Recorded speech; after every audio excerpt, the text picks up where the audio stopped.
마태복음 5장 1절 읽어주신 것을 보면 우리 예수님께서 사람들이 자기에게 몰려오는 것을 보시고 호련히 산으로 올라가신 장면으로부터 시작됩니다.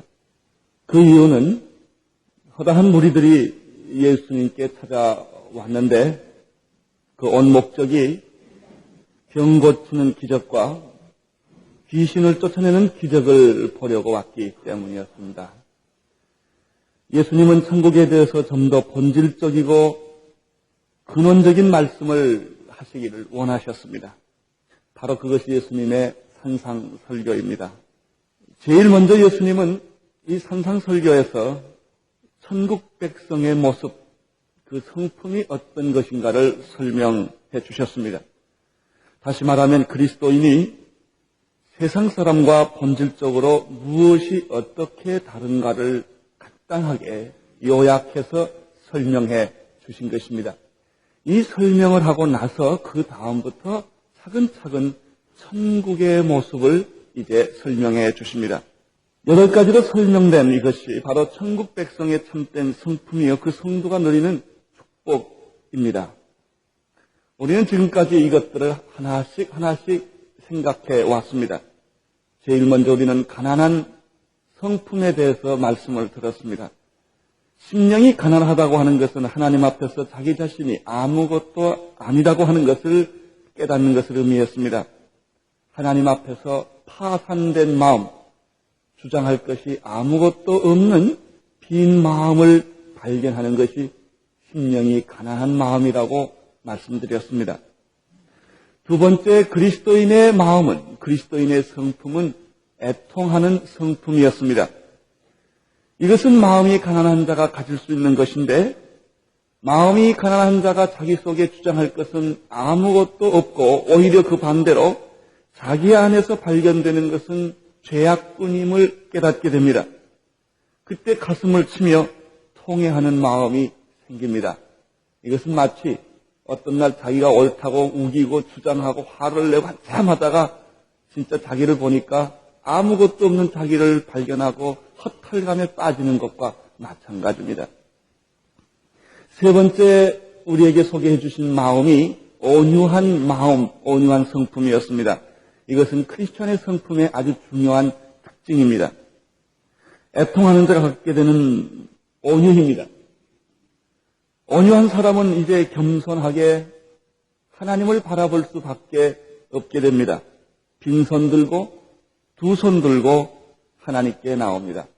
찬송가 가운데 천부여 의지없어서 손 들고 나옵니다. 이런 찬송이 있는데 아주 참 우리의 심정을 그대로 표현해주는 찬송가입니다. 바로 이것이 온유입니다.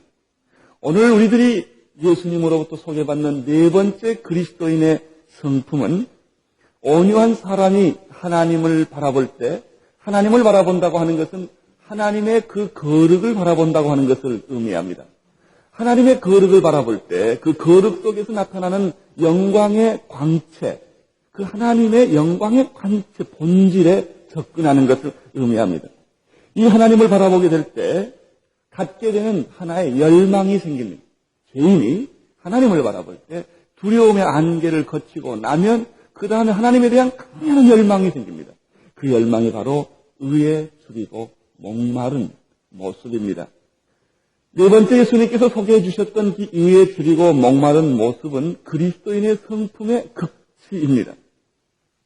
이것은 그리스도인이 최정상에 올라선 모습과도 같습니다. 우리 크리스찬들의 삶에 최정상에 올라가는 것이 바로 의에 줄이고 목마른 성품에까지 도달하는 것입니다.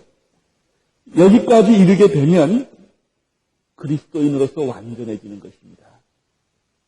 하나님의 성품에 참여하게 되는 것입니다. 뿐만 아니라 로마서 8장에 나타나는 것처럼 하나님의 아들의 형상에 이르게 되는 것입니다. 그래서 예수님께서도 마태복음 6장 33절에서 다음과 같은 말씀을 해주셨습니다. 너희는 먼저 그의 나라와 그의 의를 구하라. 그리하면 이 모든 것을 너희에게 더하여 주시리라. 너희는 무엇을 먹을까? 무엇을 마실까? 무엇을 입을까 염려하지 말라. 이 모든 것들은 이방인들이 구하는 것이요. 이방인들의 관심이요.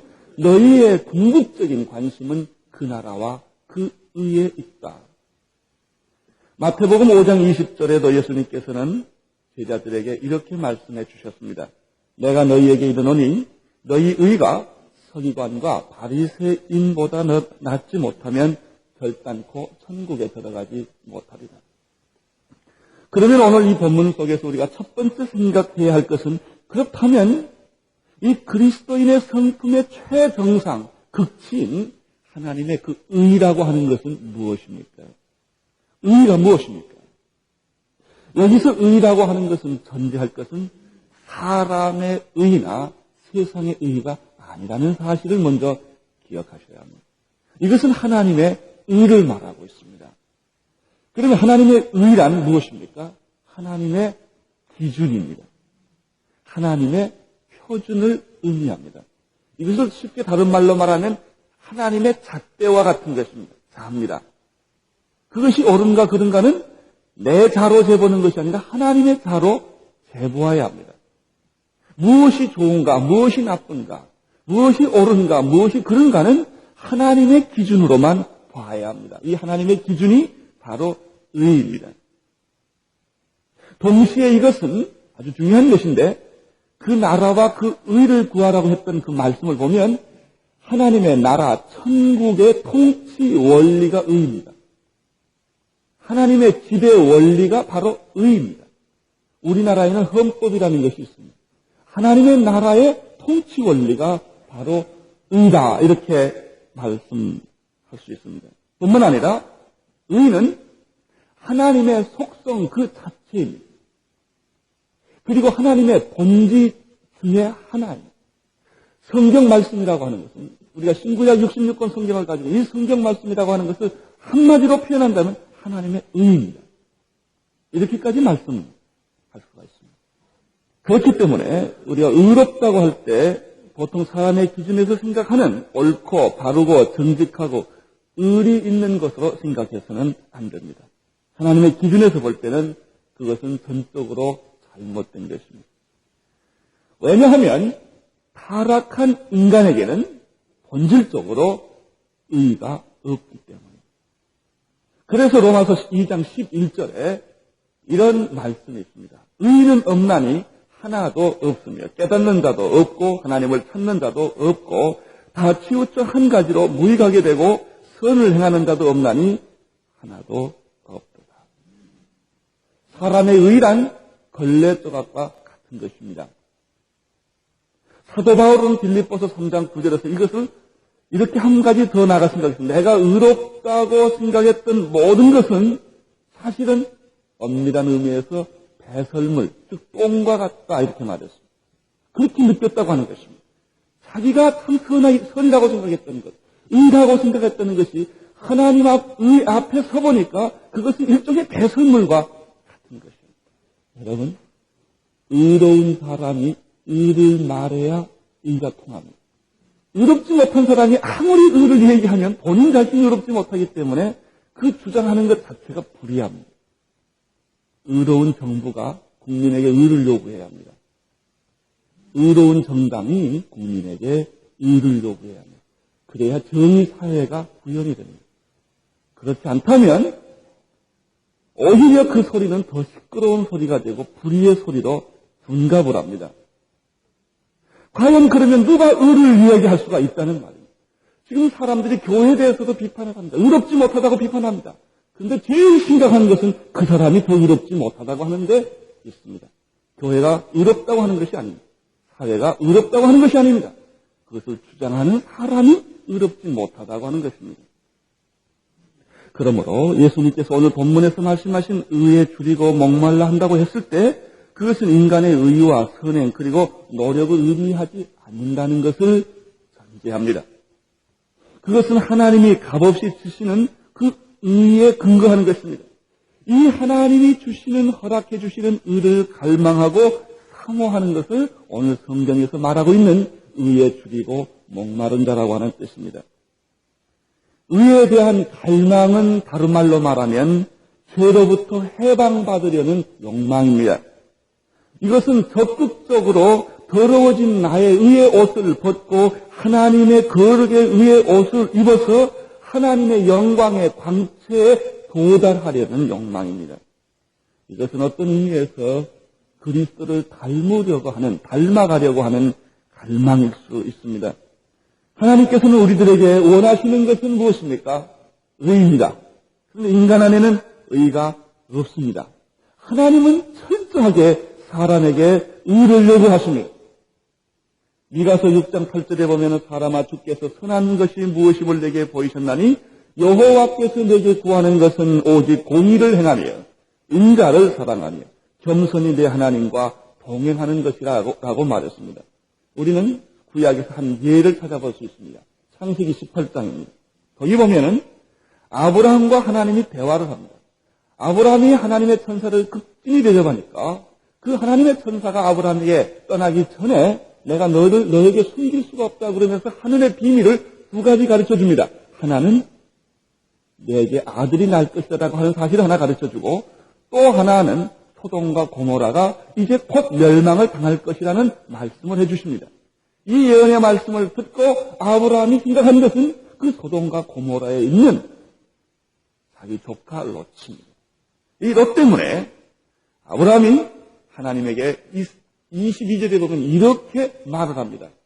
그 주장하는 거 보면 참 재밌습니다. 아브라함이 여호와 앞에 그대로 섰더니 가까이 나아가 가로되 주께서 의인을 악인과 함께 멸하시려 하나이까? 그 성중에 의인 50이 있을지라도 주께서 그것을 멸하시고 그 50의인을 위하여 용서치 아니하시겠습니까? 주께서 이같이 하사 의인을 악인과 함께 죽이심이 불가하오며 의인과 악인을 균등히 하심이 불가하나이다. 세상을 심판하시는 이가 공의로 행하실 것이 아닙니까? 아주 아브라함의 말이 얼마나 논리정연합니까? 얼마나 당당합니까? 얼마나 하나님의 속성을 정확하게 이해하고 하나님이 꼼짝 못하게 만듭니다. 왜냐하면 하나님은 의로우신 분입니다. 공의로우신 분이기 때문에. 여기 소돔과 고모라가 전 재앙으로 인하여 멸망받는 것은 당연한 일이지만 그 중에 의인이 있다면 하나님의 심판은 잘못된 것입니다. 의인 그 사람 때문에 하나님은 소돔과 고모라를 멸망하시겠습니까? 라고 하는 주장이었습니다. 그래서 아주 멋있는 주장이었습니다. 그리고 설득력 있는 주장이었습니다. 하나님도 여기에는 할 말이 없었습니다. 그래서 이렇게 말씀했습니다. 좋다. 의인 50인을 내가 찾아서 나에게 보여주면 내가 이 성을 용서하겠다. 이 말을 듣는 순간부터 아브라함은 충격을 받기 시작했습니다. 얼굴이 백지장처럼 하얘지기 시작합니다. 왜냐하면 의인 50명이 없기 때문에. 그래서 그가 이렇게 말합니다. 티끌 같은 나라도 말씀드리거니와 45명이면 어떻겠습니까? 좋다. 45명은 다. 주여 노하지 마옵소서 30명이면 어떻겠습니까? 의인 30명을 달라. 감히 죽게 한 번만 더 구합니다. 20명이면 어떻겠습니까? 좋다. 20명 달라. 주여 노하지 마십시오. 마지막입니다. 10명이면 어떻겠습니까? 하나님의 응답은 내가 10인을 인하여 멸하지 않겠다 그랬습니다. 그러나 아브라함은 여기서 또 절망한 것입니다. 자기를 포함해서 10명이 없었기 때문입니다. 하나님은 의인 10명만 있으면 소돔과 고모라의 전 재앙을 용서해 주겠다 그랬습니다. 이것이 하나님이십니다. 저는 목사이지만 이런 생각을 합니다. 하나님께서 하용조야 날 보고 너 의인 10명만 목사 중에서 골라다 나에게 달라. 그러면 대한민국을 통일시켜 주겠다. 저는 약호 죽어서 도망갈 것이다. 왜냐하면 목사 중에 날 보고 의인 10명을 하나님께 갖다 달라고 하면 내가 드릴 목사가 없습니다. 솔직히 말하면. 하나님 이분은 진짜 아니다라고 내가 하나님께 모셔갈 목사님이 나보고 뽑으라면 없어요. 나를 포함해서. 그것이 의입니다. 이게 얼마나 심각한 문제인 줄 아십니까? 우리는 기도할 때 보면 통일을 원합니다. 주여 통일을 주시옵소서. 이제 3.1절 되니까 더 하겠죠, 기도를. 안정을 주시옵소서. 축복을 주시옵소서. 건강을 주시옵소서. 성공을 주시옵소서. 우리 자녀를 축복해 주시옵소서. 라고 기도할 것입니다. 이것은 우리의 간구입니다. 그것은 아브라함의 기도였습니다. 그러나 하나님의 요구는 무엇입니까? 그것이 중요하지 않다. 의인을 달라. 하나님의 요구는 의인이다. 의인을 달라는 것입니다. 내가 통일을 시켜줄 능력이 없어서가 아니라, 이 땅을 고칠 능력이 없어서가 아니라 의인을 달라는 것입니다. 예레미야 5장 1절에 보면 아주 재미있는 말이 있습니다. 너희는 예루살렘 거리를 빨리 왕래하며 그 넓은 거리를 찾아보고 알라. 너희가 만일 공의를 행하며 진리를 구하는 자를 한 사람이라도 찾으면 내가 이 성을 용서해 주리라 그랬습니다. 예루살렘 성이 왜 망한 줄 아십니까? 예레미야가 한 사람을 못 찾았기 때문에. 다 사기꾼들만 가득 차 있는, 위선자들만 가득 차 있는, 다 저를 속이고 있고 가격을 속이고 있고 잣대를 속이고 있었던 사람들로 가득 차 있었기 때문에 결국 예루살렘은 수치를 당할 수밖에 없었습니다. 의로운 사람, 의로운 교회, 의로운 사회, 이것이 하나님의 관심입니다. 이것이 의입니다. 이게 하나님의 의입니다. 그렇다면 여기에서 의에 대하여 배고프고 목마른 자라는 말이 나왔는데 이 말은 무슨 뜻이 있습니까? 혹시 여러분들이 배고픈 경험을 해보셨는지 모르겠어요. 혹시 갈증을 느껴본 경험이 있는지 모르겠어요. 아마 6.25를 겪으신 분들은 그런 일들이 있었을 것입니다. 정책집절에 그 안데스 산막에서 비행기가 파산돼서 그 뜨거운 태양 속에서 갈증을 느끼는 이야기가 있습니다. 이슬이 새까맣게 타간 금식해서 굶는 게 아니고 먹을 것이 없는 정말 기아 상태에서 있는 그런 배고픔, 그런 갈증입니다. 그런데 여기서 말하는 것은 단순하게 우리들이 몇 끼 굶는 배고픔이나 하루 정도 못 먹는 물을 의미하지 않습니다. 이것은 성경 원어의 뜻은 빈사 상태, 다시 말하면 죽을 지경이 된 상태를 여기서 의미합니다. 이것은 우리가 잘 아는 누가복음에 나타나는 탕자가 모든 것을 다 잃어버리고 돈도 건강도 그리고 친구도 다 잃어버리고 그가 비참한 상황이 되어서 줄였을 때 그가 쥐염 열매를 먹었다고 하는 말. 그가 그처럼 비참한 상태가 돼서 죽어갈 때 그가 누구를 생각했습니까? 아버지. 그리고 아버지 집을 생각했습니다. 바로 이것입니다. 생명이 꺼져가는 촛불과 같은 꺾인 그 갈대와 같은 그런 상황에서 절대 도움을 요청하고 쥐염 열매를 먹으면서 내가 아버지 집에 종이라도 되었으면 좋겠다고 하는 그런 심정으로 이제는 내가 아들 자격이 없습니다. 내가 종의 자격으로 되어서 아버지 집에 노동꾼으로 일하는 사람이 되겠다고 하는 그런 심정으로 아버지를 생각하고 아버지의 집을 생각하는 마음이 이에 줄이고 목마른 상태. 줄이고 목마를 때는 결코 평안하지 않습니다. 만족이 없습니다. 모든 것이 불편하고 고통스럽습니다. 육체적으로, 정신적으로, 영적으로 고달픕니다. 여기에 그는 말할 수 없는 심정으로 마음이 가난해지고 온유해지고 애통하는 심정으로 그저 지푸라기라도 하는 답을 심정으로 하나님의 인회를 기다리게 됩니다. 여러분 이런 사람에게 물 한 모금은 꿀물일 것입니다. 이런 사람에게 밥 한 송이, 밥 한 숟갈은 꿀송이와 이것이 그리스도인들이 오늘의 현실 속에서 느끼는 감사입니다. 내게 이런 좋은 남편을 주셨다. 이런 좋은 아내를 주셨다. 이런 자녀를 주셨다. 이런 가정을 주셨다니. 내가 이런 환경을 가졌다니.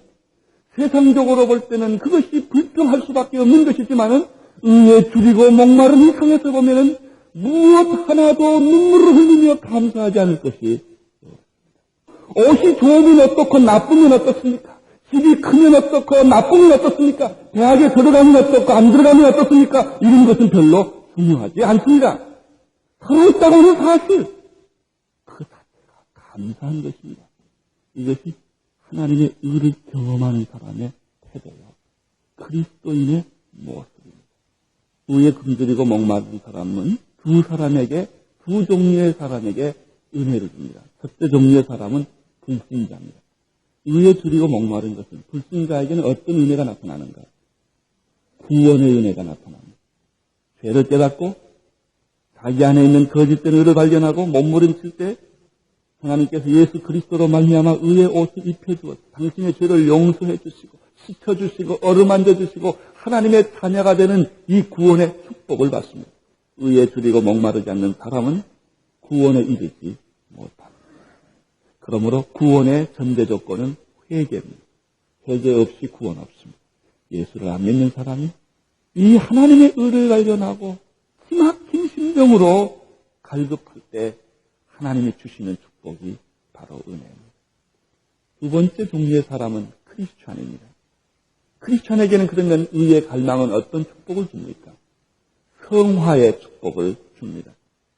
고난은 우리를 정화시킵니다. 필요 없는 것들을 제거시켜 줍니다. 깨끗하고 거룩하게 만들어 주십니다. 이것이 성화입니다. 의에 대한 갈망을 가질 때 하나님의 의를 보고 내 의가 아무것도 없다는 사실을 깨달았을 때 그리스도인에게는 모든 찌꺼기들이 제거되면서 성화되어가는 자기 자신을 발견하게 됩니다. 예수를 닮아가는 하나님의 형상대로 회복되어가는 과정입니다. 하나님의 거룩과 그 영광의 광채에 접근하게 될 때 썩어질 육의 몸이 영광스러운 영의 몸으로 탈바꿈하는 것을 경험하게 됩니다. 그것은 천국에서도 경험하지만 이 땅에서도 경험을 합니다. 내 안에 마귀가 죽어가는 것을 자기가 보는 것입니다. 육의 정욕이 썩어져갈 육의 정욕이 꺾이는 것을 자기가 경험하게 되는 것입니다. 이게 성화의 과정. 욕심이 희미해지는 것을 봅니다. 세 번째, 그러면 의에 대한 갈망, 즉 배고픔과 목마름의 결과는 무엇입니까? 오늘 성경에 이렇게 기록되어 있죠. 의에 줄이고 목마른 자는 복이 있나니 저희가 배부름을 얻을 것이에요. 여러분, 배부른다는 말은 무엇입니까? 이것은 하나님의 의로 썩어진 걸레 같은 똥 같은 나의 의가 다 없어지고 거룩하신 하나님의 의로 내가 옷을 입혔을 때 하나님의 의의 충만함이 내게 있는 상태를 의미합니다. 채워짐입니다. 성령님께서 하늘에 속한 모든 신령한 복으로 그때 나에게 임하기 시작합니다. 진정한 영적인 만족과 기쁨 누리게 될 것입니다. 모든 눈에 눈물을 거치고 그 얼굴에 말로 형용할 수 없는 감사와 감격과 기쁨을 발견하게 될 것입니다. 이것이 배부른 상태입니다. 이것은 용서의 기쁨이요 사랑의 만족입니다. 시편 107편 9절에 저가 사모하는 영혼을 만족케 하시며 줄인 영혼을 좋은 것으로 채워주심이로다. 이렇게 말씀했습니다. 시편 34편 10절에 보면은 젊은 사자는 궁핍하여 줄일지라도 여호와를 찾는 자는 모든 좋은 것에 부족함이 없습니다. 여러분, 부족함을 느끼지 않으면 그것이 배부름 아닙니까? 많이 먹어서 배부름입니까? 만족합니다. 우리가 잘 아는 시편 23편 1절에 보면은 여호와는 나의 목자시니 내게 부족함이 없으리라. 5절에 보면 내 잔이 넘치나이다. 그는 오막 속에서 살아도 부족함이 없습니다. 내 잔이 넘칩니다. 오늘 직장에서 쫓겨나도 할렐루야 내 잔이 넘치나이다. 세상에서 수모를 받아도 할렐루야 감사합니다. 이런 배부름을 그는 경험하게 됩니다. 배부른다는 말은 예수 그리스도 자신을 의미합니다. 요한복음 14장 14절에서 수가성의 그 여자에게 예수님은 이렇게 말했습니다. 내가 주는 물은 영원히 목마르지 아니하다. 나의 주는 물은 그 속에서 영생하도록 솟아나는 샘물이 되리라. 예수님 자신입니다. 요한복음 6장 35절에도 내가 곧 생명의 떡이니 내게 오는 자는 결코 줄이지 아니할 터여 나를 믿는 자는 영원히 목마르지 아니하리라 라고 말씀하셨습니다. 예수 그리스도는 우리들에게 영원히 배부를 떡과 영원히 목마르지 않는 행수 그 자체에 있습니다. 자, 네 번째, 그러면 의에 줄이고 목마른 자는 배부름을 얻을 것이라고 말씀하셨는데, 그렇다면 이 의에 대한 배고픔과 목마름을 내가 가지고 있는지 아닌지를 어떻게 할 수 있겠습니까? 한번 이것은 다 여러분 자신이 제가 질문을 던질 테니까 테스트를 해보시기를 바랍니다. 이렇게 되면 여러분이 의에 줄이고 목마른 상태에 있는 사람이요, 그렇지 않다면 좀 곤란한 사람들입니다. 첫째는 자기 안에 거짓된 의를 정확하게 꿰뚫어 보고 있는가 아닌가. 그렇다면 내가 다 감추고 살아서 그렇지 솔직히 자기를 보니까 아주 위선덩어리다. 쇼를 참 잘하고 있단 말이야. 자기 안에 거짓된 의, 그것을 사람들은 다 성자라고 말했고 영웅이라고 말했고 당신은 위대한 사람이라고 말했던 그 성령이 내가 보니까 이게 다 쇼였단 말이야. 가짜였단 말이야. 이렇게 자기를 통찰하는 사람이 의롭고 의에 대한 갈망을 가진 사람. 자기 안에 있는 위선과 누더기 같은 자기의 정체를 발견할 때 우리는 하나님의 의를 사모하게 됩니다. 빌립보서 3장 7절에 아까 말씀드린 것처럼 내게 유익하던 모든 것을 그리스도를 위하여 해로 여긴다고 말했고 모든 것을 잃어버리고 배설물로 여긴다고 말했습니다. 이 말은 이렇게 또다시 적용을 시켜보겠습니다. 자기 주장은 항상 옳다고 생각하는 사람. 이 사람은 자기 의에 근거하고 있는 사람.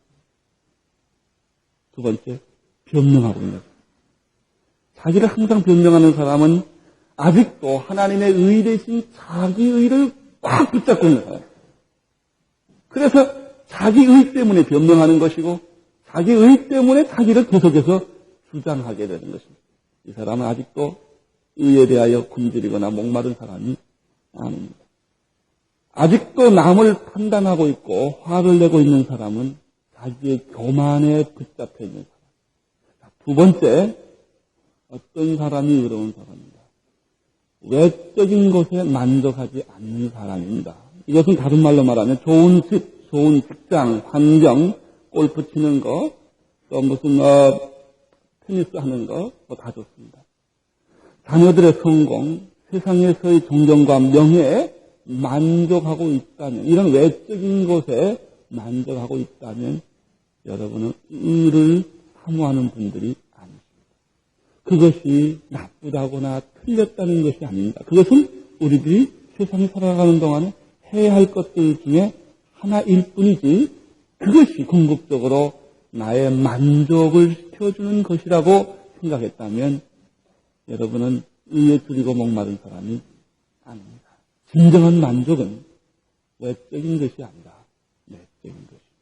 세 번째, 진정으로 하나님의 의에 목말라는 사람은 하나님의 말씀에 전념하고 있는가 아닌가를 결정합니다. 사람이 떡으로만 살 것이 아니요 하나님의 입으로 나오는 모든 말씀으로 살 것이라고 말했습니다. 예레미야 15장 16절에 보면 주의 말씀은 내게 기쁨과 내 마음의 즐거움이라고 말했습니다. 성경 말씀은 하나님의 의라고 요약할 수 있습니다. 그렇기 때문에 의에 줄이고 목마른 사람은 철저하게 성경 말씀에 얽매여 있는 사람. 시편 119편 131절에는 아주 재미있는 표현이 있어요. 내가 주의 말씀을 사모하여 헐떡거렸나이다. 여러분 말씀이 너무 좋아가지고 헐떡거려 본 일이 있어요? 언제 헐떡거려요? 뛰면 100m 뛰면 헐떡거려요. 말씀이 너무 좋아서 말씀 앞에는 그냥 하고 헐떡거릴 정도로 성경이 미쳐 있어야 됩니다. 그저 성경 공부, 그저 말씀이라면 정신을 못 차릴 정도로 그 말씀에 붙어 있어야 됩니다. 이게 찐득이 같이 붙어 있는 사람. 이 사람이 의로운 사람. 이에 대한 갈증이 있는 사람입니다. 말씀에 대한 게으름을 가지고 있는 사람은 결단코 의에 대한 갈증이 있다고 말할 수 없습니다. 의에 대한 갈망은 단순히 내가 정직을 원한다는 것이 아니라 하나님을 갈망하고 하나님의 말씀을 갈망한다는 것을 의미합니다. 네 번째, 영적으로 유익하지 않거나 무디게 하는 것에 대해서는 단호히 거절하는 용기를 가진 사람이 의에 대한 갈망이 있는 사람입니다. 잡스러운 것으로 시간을 낭비하거나 자기의 영혼을 낭비시키지 않습니다. 마비시키지 않습니다. 경건한 생활을 전념합니다. 세속적인 것으로 자기를 위로하지 않습니다. 마지막으로 경건한 이 하나님의 의에 목말라하고 갈증을 느끼는 사람은 적극적으로 크리스천의 삶을 가정과 직장과 교회에서 전개하는 사람입니다. 그렇게 할 수밖에 없습니다. 나는 여러분들에게 부탁을 하나 드리고 싶습니다. 예수쟁이가 되십시오. 어차피 안 믿을 길이 없습니다. 가만 생각해 보세요. 내가 예수 안 믿고도 살 길이 있나? 있다면 빨리 도망가세요. 예수 안 믿을 길이 없다면 까놓고 예수쟁이 되세요. 그 길이 제일 솔직하고 편하고 열매 있는 길입니다. 그래서 어디 가나 나는 예수쟁이다. 이것을 그냥 탁 터놓고 사는 것입니다. 술 안 먹는다고 소문 탁 내면 절대 안 내깁니다. 여러분, 저 사람은 이것은 절대로 안 하는 사람이라고 소문내면 절대로 여러분을 유혹하지 않습니다. 그걸 감추기 때문에 그 유혹이 오는 것입니다.